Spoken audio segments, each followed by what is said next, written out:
Non, non, à part No Pain No Gain, je vois pas, non. Allez 2-0 mon gars. Maintenant cite-moi un bon film de Tony Scott. Non, vas-y, laisse tomber, c'est impossible. Impossible, ça me casse les couilles. Allez. Et 1, et 2, et 3, 0. Ah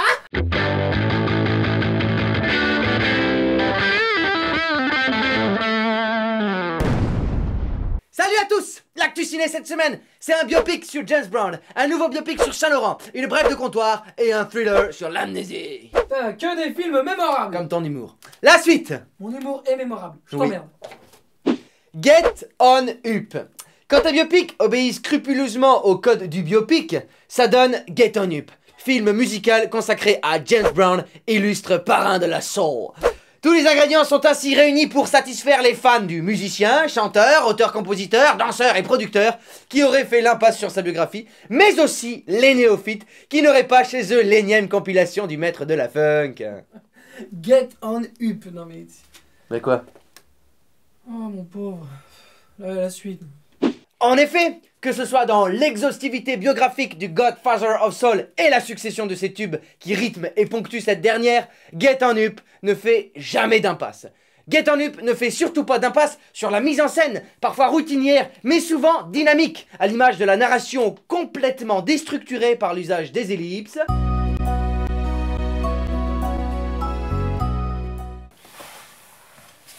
Ellipse. Figure de style littéraire. L'ellipse possède un équivalent de même nom dans la rédaction des scénarios de films qui consiste à suggérer une action en montrant simplement ce qui se passe avant et ce qui est observé après.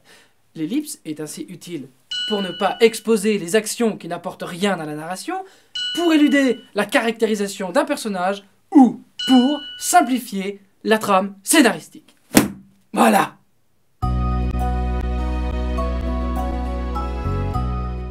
Par l'usage des ellipses, mais surtout des flashbacks permanents qui évitent intelligemment la linéarité plombante du récit. Merci le montage.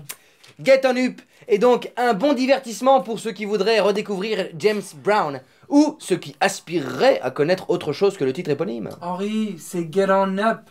Up. Je sais Antoine, je sais, mais je faisais ça juste un peu pour te faire chier. Ça marche. Saint-Laurent. Quand un biopic sort des sentiers battus du biopic, ça donne Saint-Laurent. Excellente réalisation de Bertrand Bonello sur la vie du grand couturier. Ainsi, contrairement à Yves Saint-Laurent de Jalil Lesper, la version de Bertrand Bonello ne se limite pas au biopic consensuel et conventionnel sur la vie du grand couturier, avec une bande originale omnipotente, histoire d'appuyer de façon insistante chaque moment de drame. Et comment que tu sais tout ça? En effet, ce n'est plus du génie dont il est question, mais du fantasme de ce dernier, que ce soit dans la mise en scène du film, léché et ultra esthétisé, son montage, très inspiré, mais surtout son incroyable direction d'acteur. Si on te le demande, tu dirais que t'en sais rien.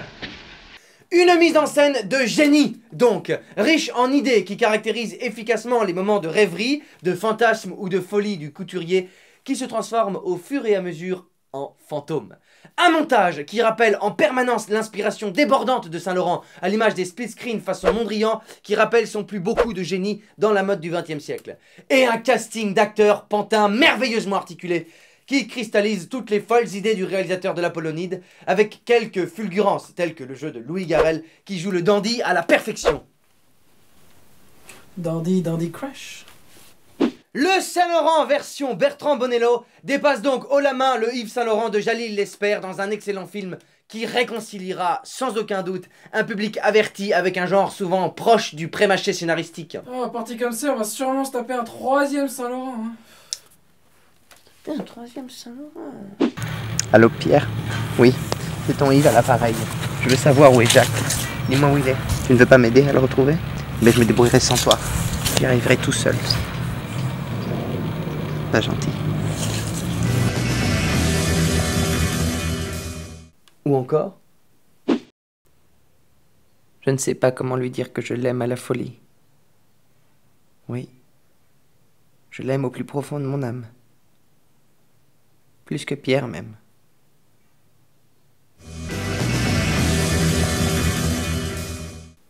Ou encore... Professeur Norman, Yves Saint-Laurent à l'appareil. J'ai lu vos travaux sur le cerveau humain. C'est un peu rudimentaire, mais vous êtes sur la bonne voie. J'ai atteint 100% de mes capacités cérébrales dans la création haute couture. J'irai voir le troisième. La suite. Et maintenant, bref de comptoir. En 5 secondes. J'ai un café. C'était bref de comptoir. En 5 secondes. Avant d'aller dormir. Si tu aimes les bons thrillers psychologiques et plus généralement les intrigues à la Hitchcock, si le sujet de l'amnésie te rappelle quelque chose et que tu es resté sur ta faim après avoir vu Memento de Christopher Nolan, si l'histoire d'une femme qui oublie chaque matin tout ce qu'elle a vécu la veille t'intrigue et si tu penses que cette pathologie n'est pas si rare que ça... J'ai une idée. Ce sera l'histoire de deux races de robots extraterrestres qui s'en foutent plein la gueule. Si tu penses qu'il serait souhaitable pour certains réalisateurs d'oublier qu'ils sont réalisateurs... Si enfin tu veux voir Nicole Kidman dans un très bon rôle, ce film est fait pour toi. Si tu ne te reconnais pas dans cette critique, je ne peux rien faire pour toi. Bon diagnostic. Antoine, arrête de faire de l'humour. Voilà pour cette semaine. Alors à vos cartes ciné et surtout n'oubliez pas, au nom de Libération Le Télérama. et des cahiers, just keep the cinema, man. Just like it. Like.